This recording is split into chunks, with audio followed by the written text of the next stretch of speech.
Matthew chapter 25, starting in verse 14. Hear the word of the Lord. For it will be like a man going on a journey who called his servants and entrusted to them his property. To one he gave 5 talents, to another 2, to another 1, to each according to his ability. Then he went away. He who had received the 5 talents went at once and traded with them, and he made 5 talents more. So also he who had the 2 talents made 2 talents more. But he who had received the 1 talent went and dug in the ground and hid his master's money. Now after a long time the master of those servants came and settled accounts with them, and he who had received the 5 talents came forward, bringing 5 talents more, saying, Master, you delivered to me 5 talents. Here I have made 5 talents more. His master said to him, Well done, good and faithful servant. You have been faithful over a little. I will set you over much. Enter into the joy of your master. And he who also had the 2 talents came forward, saying, Master, you delivered to me 2 talents. Here I have made 2 talents more. His master said to him, Well done, good and faithful servant. You have been faithful over a little. I will set you over much. Enter into the joy of your master. He also, who had received the 1 talent, came forward, saying, Master, I knew you to be a hard man, reaping where you did not sow, and gathering where you scattered no seed. So I was afraid, and I went and hid your talent in the ground. Here you have what is yours. But his master answered him, You wicked and slothful servant.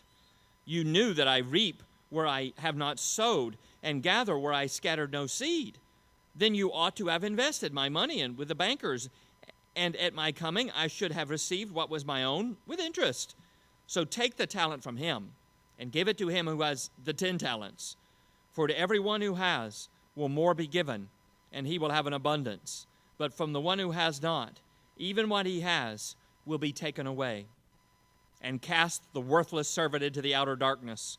In that place there will be weeping and gnashing of teeth. May the Lord add his blessings to the reading of his holy word. Well, Christmas and New Year is now over. The gifts have been given and opened, and maybe even some returned, I wonder. If I went around and I asked, what did you get? I wonder if we get any surprising news. Well, I told Mary that I'm probably the only Baptist pastor in the area to get a bottle of wine for Christmas. I appreciate the thought and the gift. Well, what did you get?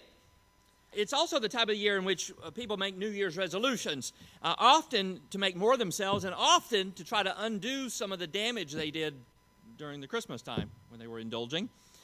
Maybe to be resolving, maybe to be in better shape or to stop some bad habit hurting them. So dieting plans and aids to stop smoking are now on TV a lot. There's a lot of ads for that. The idea is that we've indulged ourselves and gained some pounds by eating too much. Now we need to apply ourselves, make more of ourselves by physically making less of ourselves, I guess. Now for many people, this is really a contrast.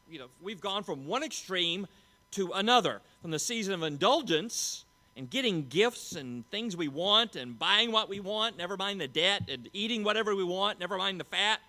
And now this dreary January, eating the tiny portions these weight loss plans allow. No more desserts. Cut back on the spending, especially when that credit card bill comes due. Got to cut something out. Hitting the treadmill or the weight rooms to work off those pounds. We've gone right from the season of getting things to the season of giving up things. And we think those are opposites. Well, that's sort of the average person, going from extremes of fasting to feasting, saving to splurging, working for the weekend. But there are others, of course, who never seem to get to the discipline part, the resolution part. They may be too lazy and self-indulgent to ever save or to sacrifice or to work very hard for anything. Today in many places it's considered kind of ill-mannered, unsophisticated, even sort of barbaric to criticize people for being lazy. Even the word is just almost becoming like an obscenity. I suppose lazy. So you don't hear it that much. Lazy as a criticism, as a condemnation, is just rarer and rarer. Some might be criticized for being workaholics. You're a workaholic. Cut back. Stop working so hard. But fewer criticized these days, it seems to me, for not working enough. Get to work, you lazy bum, with a kick. I remember in seminary having a European friend, European friend who said that we Westerners, and he included us Americans in that, just couldn't keep up with those East Asians who worked so hard. I remember thinking, hey, I'm working 17 hours a day here. You speak for yourself. A few years later, I was in Singapore and describing the Puritan work ethic. The Puritans worked hard at everything they did. And a Chinese Singaporean student there said, we already work hard. What more are we supposed to do? And that was a good question I didn't have a good answer for at the moment. Many work. There are those who aren't lazy and who will work, but for the long-term goal of spending.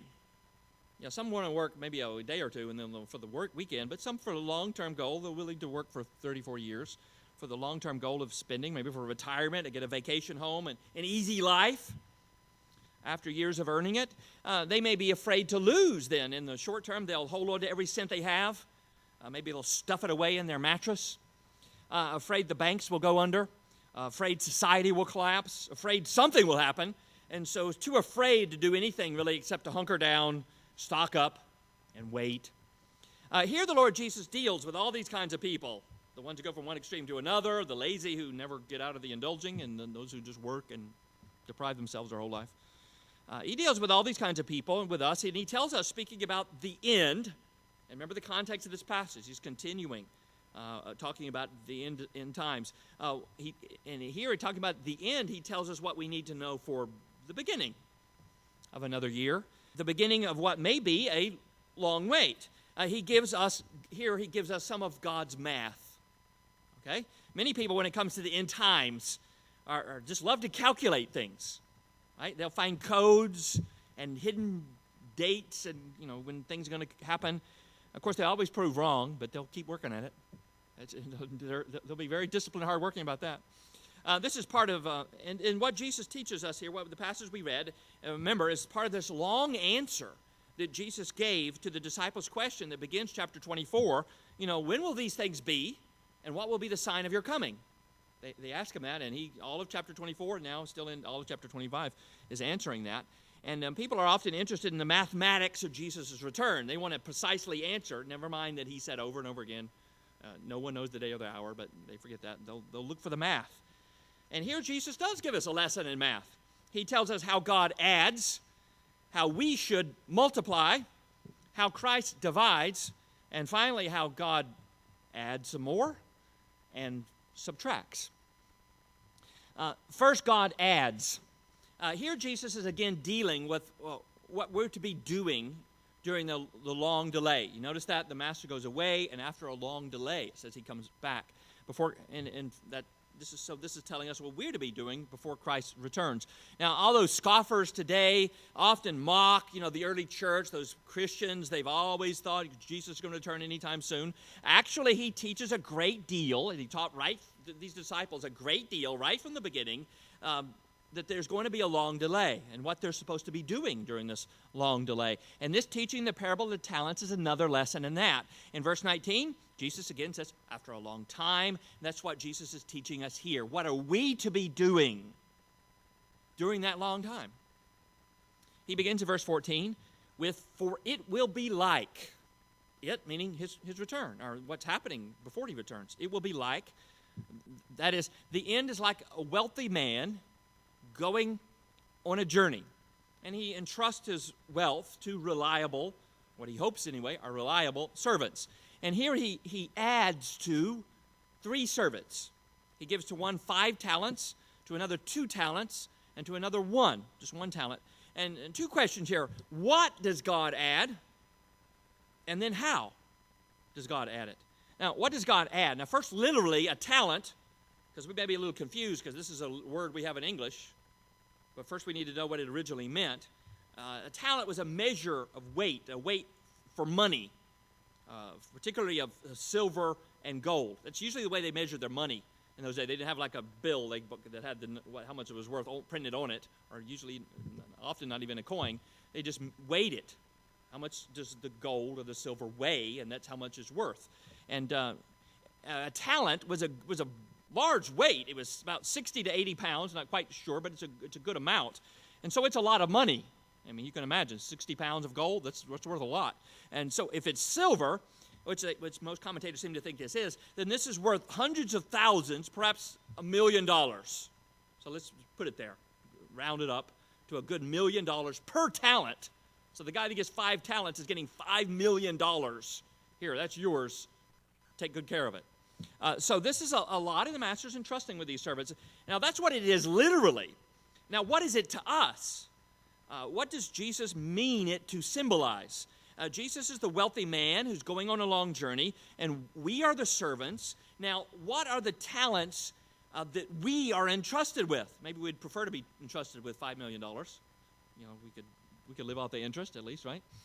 First, someone to say that, it's kind of make it very spiritual, that it's the gospel, and we've been entrusted with the wealth of the gospel, and we need to make more of it, and that he will return after a long time and reward those who made more of it, and then punish those who just kind of sat on it and didn't do anything.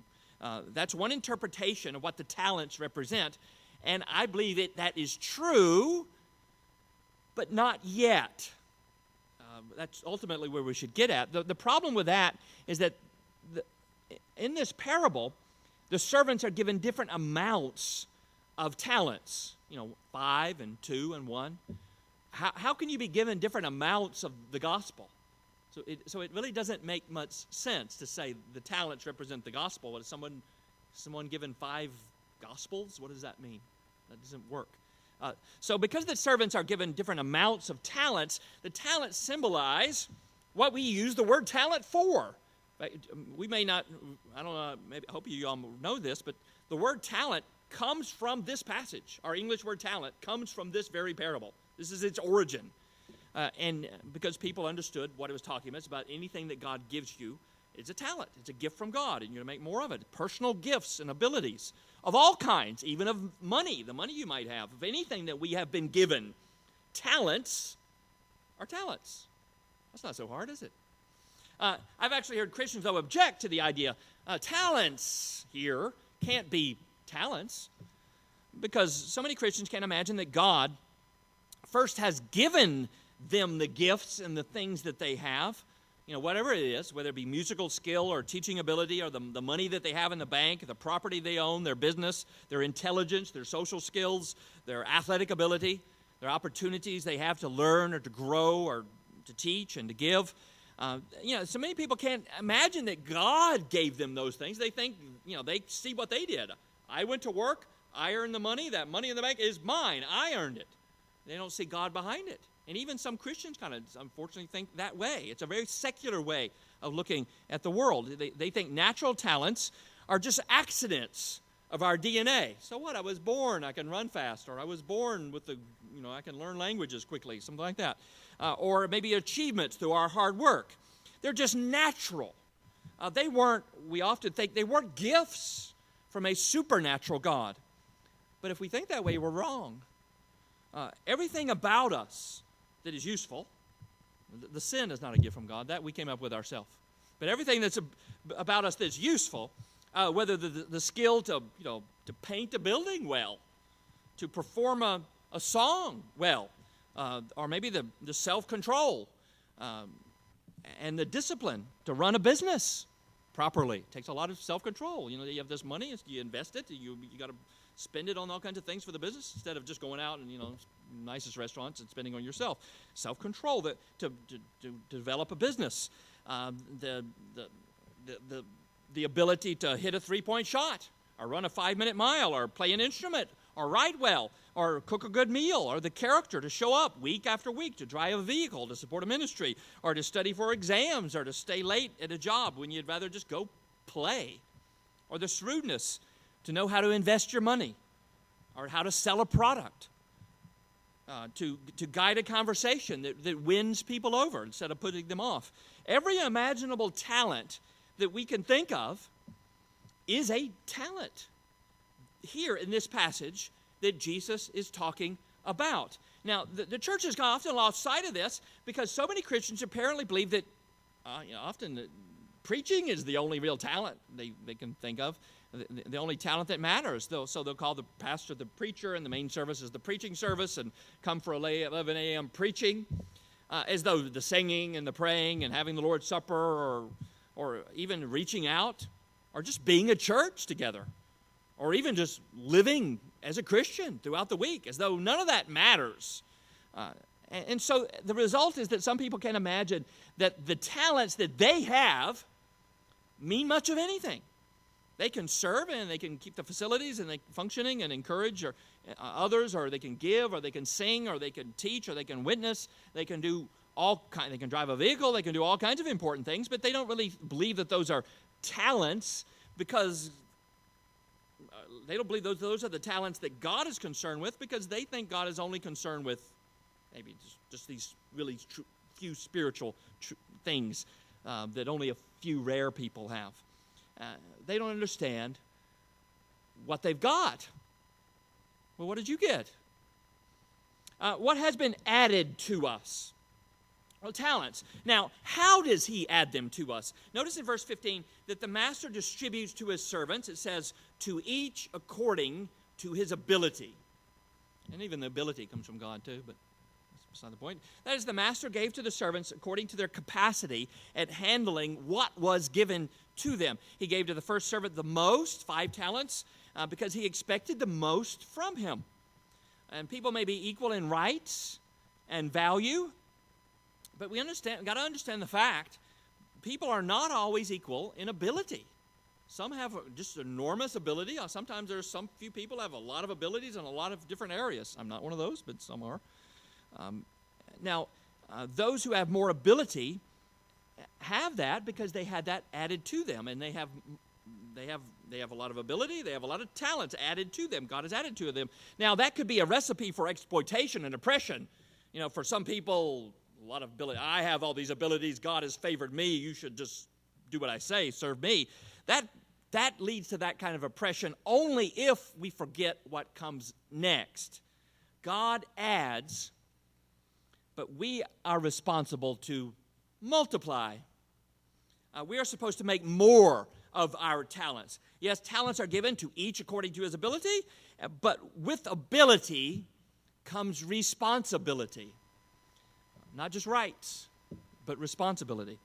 Like a famous saying, and this may be the only time from a sermon I ever quote Karl Marx, but here it is. Like Karl Marx said, from each according to his ability, to each according to his need. Now, what that gets right, and we'll talk about what that gets wrong a little bit later, but what that gets right, to each according to his ability, is that the more ability we have, actually it's from each according to his ability, the more ability we have, the more talents that we have, the more expectations are placed on us. More was expected from the servant who was given 5 talents. That's why he was given 5 talents. More was expected of him than when the one to whom the master just gave 1, or even the one he gave 2. Even though the one did 2, he did just as well as the one who got the 5. Well, as Jesus says elsewhere, everyone to whom much was given, of him much will be required. And from him to whom they entrusted much, they will demand the more. Okay, you've been entrusted a lot, more is required of you. That's in Luke chapter 12, verse 48. So the more you have, either the more money you have, or the smarter you are, the more skills you have, or even the ability to acquire new skills, then the more is expected of you. That doesn't mean you should just coast by. A lot of money, you can just live off the interest, wake up late every day. No, you have more responsibility to serve God first and people second. So with every talent or every dollar or every bit of knowledge that has been added to you, more expectations are placed on you. So being ready for his return consists not only, many people think just, I don't want to be caught, in some kind of sin, keeping our slate clean. It means more than just staying out of trouble, but also it means, in this long wait, that's what he's talking about. The master's going to return. Stay active. Be responsible. Faithful service, which produces results. We make more of everything that God has given to us. If it's athletic ability, train it. If it's academic skill, educate it. If business opportunities, grow them. If social skills, develop them. We learn from Dale Carnegie how to win friends and influence people. Learn those things. If making money, work at it. If singing, develop your voice. Practice. If teaching, well, learn teaching techniques to do it better. We take the gift that God has added to us and multiply it. And then, finally, that first interpretation is true. We use our talents, whatever it is, to spread the gospel of the kingdom. If in sports, like Eric Little, we glorify God in athletic excellence. He had a legalistic kind of sister who thought he was just displeasing God and almost sinning by spending so much time in his athletics. And he finally get alone with her and say, I'm going to be a missionary, but first I need to do this, need to run. And he said, when I run, I feel his pleasure. Because that was something he had been given a talent to do, to run. And he could feel himself pleasing God, God being pleased, entering into the joy of his master when he developed that talent. And of course, it led to him going to the Olympics, refusing to run on what he believed was the Sabbath, standing up for what he believed, which actually put him in another race, which actually it turns out he was even better in, and he won the gold medal in that. He entered into the joy of his master. Do it for the Lord. If it's in school, you don't just study. Kids don't just go to school just so you can get the best grades in school, so you can go to the best college, so you can get the best job and make the most money. If it's great to go to the best schools, but you go there first of all to love the Lord your God with your mind. Okay? If in business, we're not just interested in acquiring great wealth so we can spend it on ourselves one day and buy that retirement home that we always wanted. This is what that Singaporean asked me that I couldn't quite get right about 20 years ago. We're already working hard, he said. We're good at business. What more do you expect of us? Well, do it for the Lord. As John Wesley said, earn all you can. Save all you can. Give all you can. Take the treasure that God has added to you and multiply it for the kingdom of God. Not just for your retirement, not just for your glory. It's not just for you to splurge on yourself. That's the worldly, self-centered way of looking at it. You make money to get a bigger house, a nicer car, maybe more leisure time, all for yourself. You're a champion in sports to glorify yourself. Get that medal hung around your neck. Or you're an American Idol and singing because you want to be idolized. You win friends and influence people to use them for yourself. Can win their vote or their favors or their contracts. That's so common. That's what the Chinese Singaporean person was asking me. They knew how to do that already. They were throwing themselves into that. But that's not what Jesus is talking about here. Jesus is talking about stewardship. These things that you've been given are given by God. And he's coming back, and he wants to know, what have you done with them for me? He's coming back for them. Have you made more of them for him? It's not as though you're just the owner and you can do with it what you want. You're not. So using our talents for ourselves, for our own enrichment and pleasure, that's all wrong. God has added to us gifts that he expects us to multiply and use those gifts for him. At the beginning of another year, so our question then should be not, how am I going to pay for all the indulgence? I've just put on the credit card for the gifts I bought from Christmas time, or doing whatever I wanted, or how can I make more of myself this year, get rid of the fat or that I acquired. But how can I use what I got or will get for God? After all, Jesus used what he got at Christmas, didn't he? He got a human life for us. And he used it to purchase us. And he did that for God's glory, to make worshipers. Now, we should do the same with whatever we got. Well, what did you get, by the way? In verse 19, finally, after a long time, the master returns and he settles accounts with the servants. Notice in verse 20, it's kind of a picture. It appears they're like all there, lined up. And first comes forward the one who had received the 5 talents. He doubled his investment.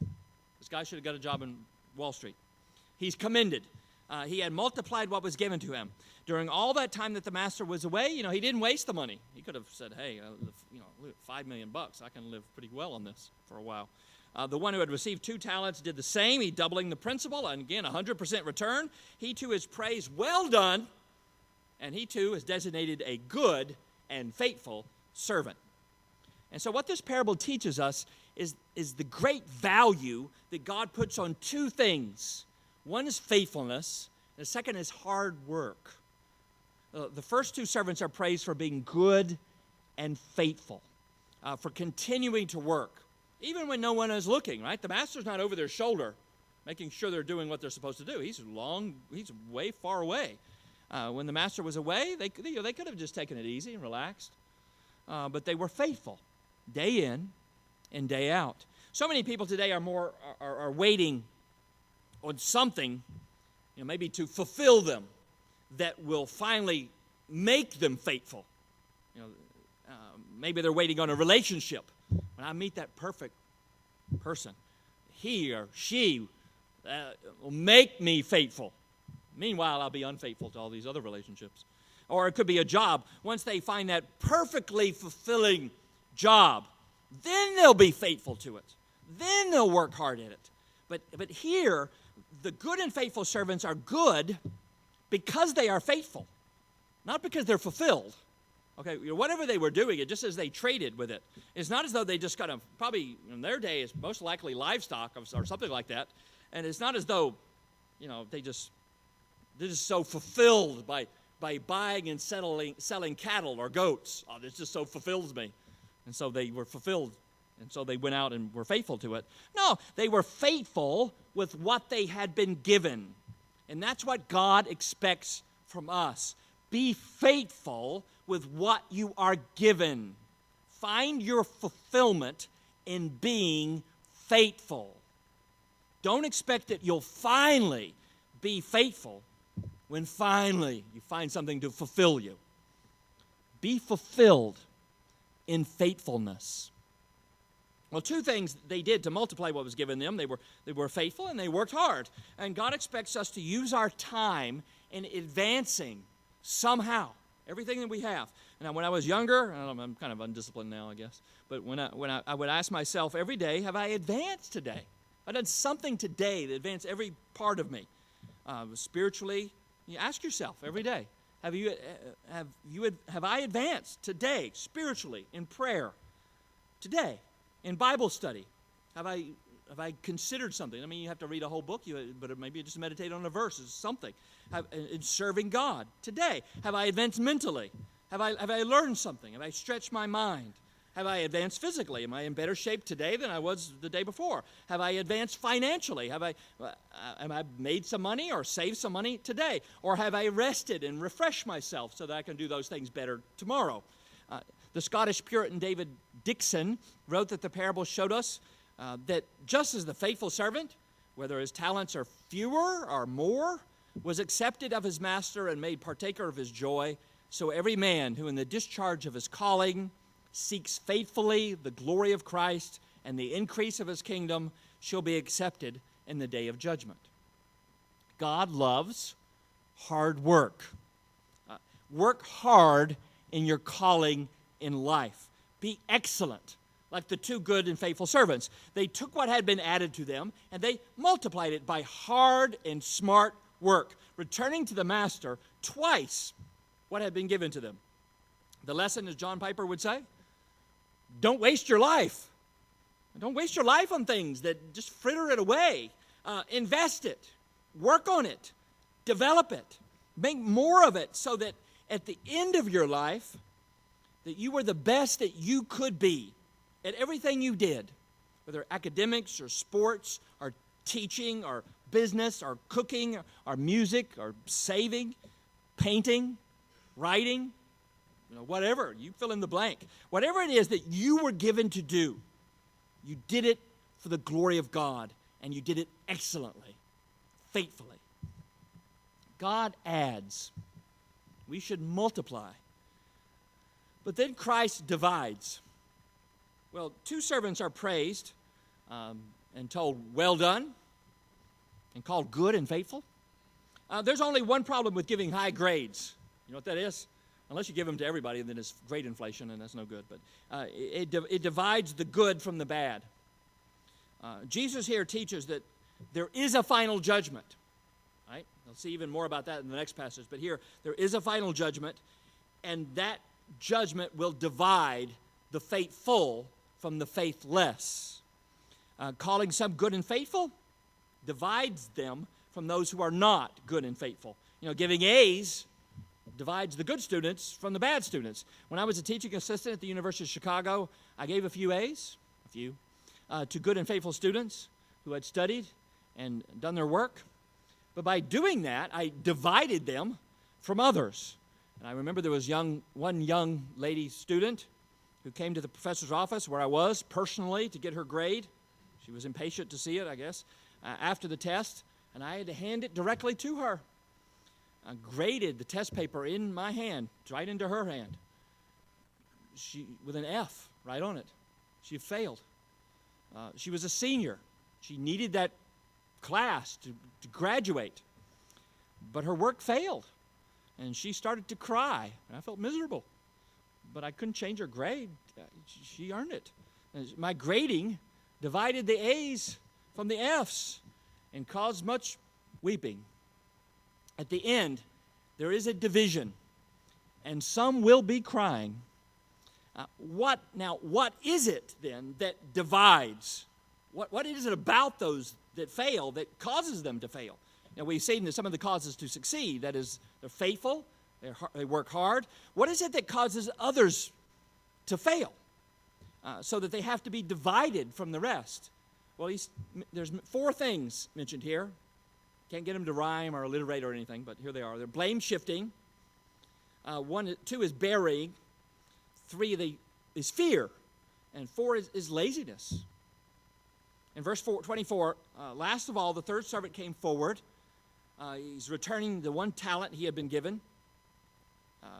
He begins with an explanation. Really, it's blame-shifting. He basically says, Master, it's your fault. If you weren't so hard, use the word hard there, and exacting, I would have tried harder, not for you. Blame-shifting is a natural part of being a sinner.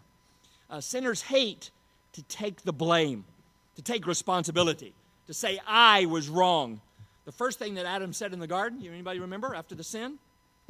After he sins, confronted by God, first thing he says, God, the woman you gave me, it's her fault. And God, it's your fault, he implied, by giving her to me. You did it. It's everybody's fault, except for mine. And that's common. That's the way sinners are. Always somebody else's fault. Blame shifting is common in abusive relationships. Common excuse, if you would only stop doing that, I wouldn't get so mad. It's always someone else's fault. And to this last servant, it's the fault of the master for being so demanding, apparently, because he confesses to it to himself. You notice that? Where he says, you knew that I was hard, expecting crops from fields where I hadn't planted. This servant, he actually went through the fields where he hadn't planted to see if he could harvest some crops there, wild stuff growing. Can you believe it? He's that hard. He's that demanding. What will he do then? If he comes back and I've lost all my money, and my investments went bad. So, he just reasons. I might as well bury it. That's the perfectly logical way that he was thinking. A rabbi of this time had said that the only safe place for money was to bury it in the ground, and so he took that advice. So, seeing the master so demanding, he better not take any chances. He surrenders to just protecting it. I'm going to try to advance it, not to make more of it. Now, some people just try to conserve, as they just try to hold on to what they have in life. They don't want to go forward. They're afraid that'll mean having to leave things behind. In the little town we lived in Pennsylvania, there was this old house that hadn't been lived in for about 40 years. It's actually a fairly decent-looking house. And I looked in the window once, peered in, and I could see, it looked like a scene out of the 1950s. There's old-fashioned kind of furniture and a big TV, but with a little tiny round screen. Probably the last thing that had been watched on it was Leave It to Beaver. when it was first coming out, probably. The people who had owned the house actually lived nearby, a few houses down, but I was told that they would never sell it. They wouldn't even bring the old furniture out of it. They grew up there in that house, and so they couldn't bear to let it go. They're just going to let it sit, conserve it. They held on to it.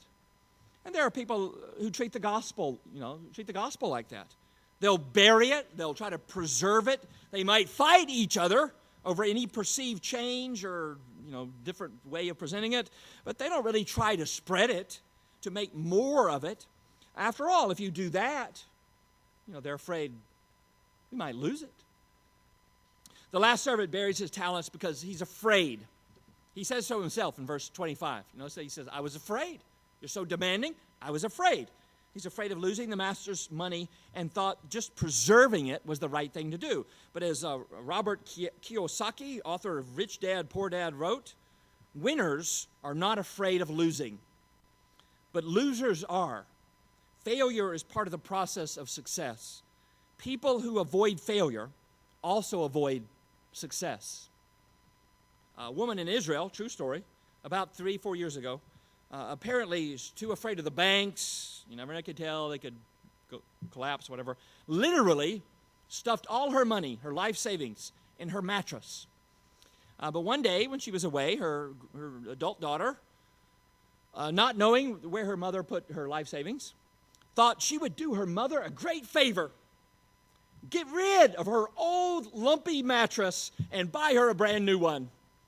And by the time the mother got back, it was too late. The trash men had already hauled away the old mattress. They went to the dump. They searched everywhere. They couldn't find it, with nearly $1 million of a life savings stuffed inside.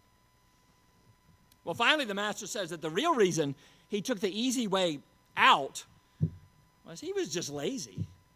And here we see the definition, or maybe you say the essence of laziness. When our fears are greater than our faith, we lose any motivation to work. If you have no faith and something good is going to come out of this, why work? You just say, it's not worth it. No more motivation to sacrifice, to invest, to educate yourself, to train yourself, to go get up early, to do what needs to be done. If we don't believe that giving up or risking anything now will produce anything good later on, we just give up. And his fears were greater than his motivation because he was faithless. Faith tells us that there is a reward, that it's worthwhile working and sacrificing and risking and suffering. Faith gives us the vision of the reward, and that fuels the motivation. And so he saw, this last servant did, he saw the same demanding master that the other two servants saw. But unlike them, he feared losing more than he believed in a reward. So he did nothing. He was lazy. But we're supposed to multiply what has been added to us. And because he didn't, he is divided from the other two. Then we see that God adds some more and subtracts. First, we see here that what Jesus explains in Luke chapter 10, where he says there, whoever is faithful in a very little is also faithful in much. In this life, you could be like the second servant. For a while, I never could figure out what the second servant was there for. The 5 shows he reproduced. The 1 shows that he's lazy. What's the second? Well, then I figured out. Second servant is probably most of us who maybe we don't feel like we've been given that much. We're not the smartest. We're not the most skills, most of everything. But you can still be rewarded. You can still be the good and faithful servant at the end, even if you're given very little compared to one with 5 anyway, if you make more of it. In this life, you could be like that second servant, not given much, but be rewarded at the end. You may not be given that much wealth yet. I don't think anyone here, at least the best of my knowledge, has been given that much wealth. But how have you managed it? Have you earned all you can? Have you saved all you can? Have you given all you can? You may not have that much influence, but how have you used what you have? You may not have that, many people in your church or Sunday school class or in ministry, but have you tried to multiply what you have? Jesus' principle is that even if you're given very little in life, if you've been faithful in trying to grow it, then you will have much added to you. God adds talents at the beginning, and God adds rewards at the end. Much rewards. Well, he not only adds much, it says he adds joy. You know, like Eric Little saying, when I run, I feel his pleasure. He gets joy from developing this talent God had given him. Both the faithful servants are invited to enter into the joy of your master. In other words, relish, the master is saying, the pleasure, the harmony, the approval, the fellowship of the one that you've served so well.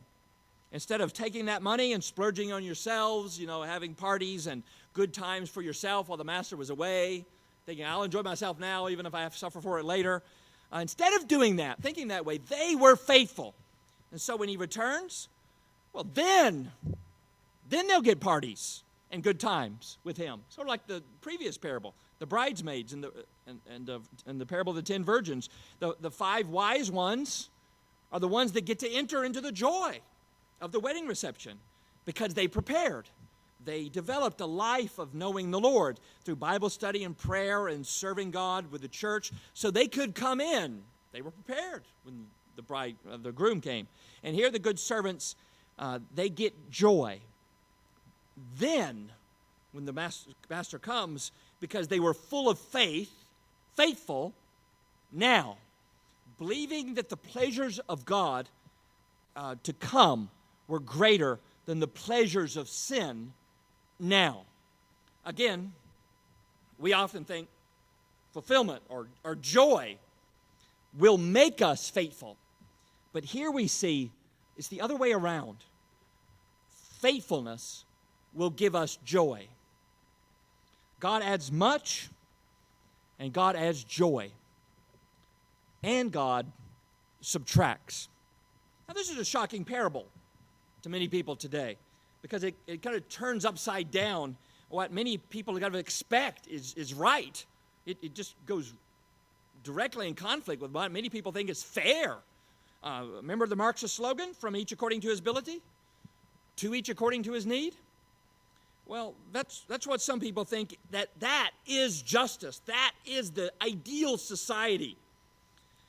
And the first part is true, from each according to his ability. Those who have more ability, who have been given more, we should expect more from them. The master gave to the servants according to what was expected from them. But scandalously, here, he doesn't reward according to need, does he? Notice what he says. It's not according to need at the end where the servants are rewarded, but according to faithfulness. Indeed, the last lazy servant, notice that, in verse 28. This is a shocking idea to many people today. The last lazy servant has his talent taken from him, subtracted, and given to the first faithful one. That's what it says. Look at that. You don't believe me. The rich get richer, and the poor get poorer. Now, sure, sometimes that's the product of greedy rich people using their wealth to exploit and oppress others and, give themselves an unfair advantage. But sometimes it's the decree of God adding to the faithful and subtracting from the faithless. When Jesus himself lays down the principle in verse 29, for to everyone who has will more be given, and he will have an abundance. But from the one who has not, even what he has will be taken away. And the one adding and subtracting here is God. He's the one active there, giving to the faithful so that they have an abundance, and taking away from the faithless so that they begin with little and they end with nothing. And God finally subtracts everything from the faithless. And finally, the worthless servant, full of blame shifting and fear and empty of faith is he is thrown into the outer darkness. He's divided from the faithful and subtracted from heaven. Jesus is coming again to settle accounts with us, his servants. Have we been faithful? Have we multiplied what's been given to us? And not just for ourselves. That's what worldly people, they can understand that. They get to keep the reward for themselves, who work and save and spend all for themselves.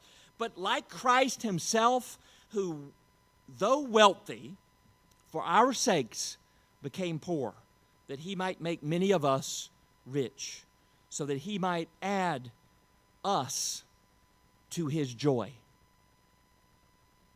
So, what did you get? A little? A lot? Justin got a lot. You've all been given something. And if you will just have faith, if you'll be filled with faith so that you're faithful, you can multiply what you've been given and then have God add to you much and joy.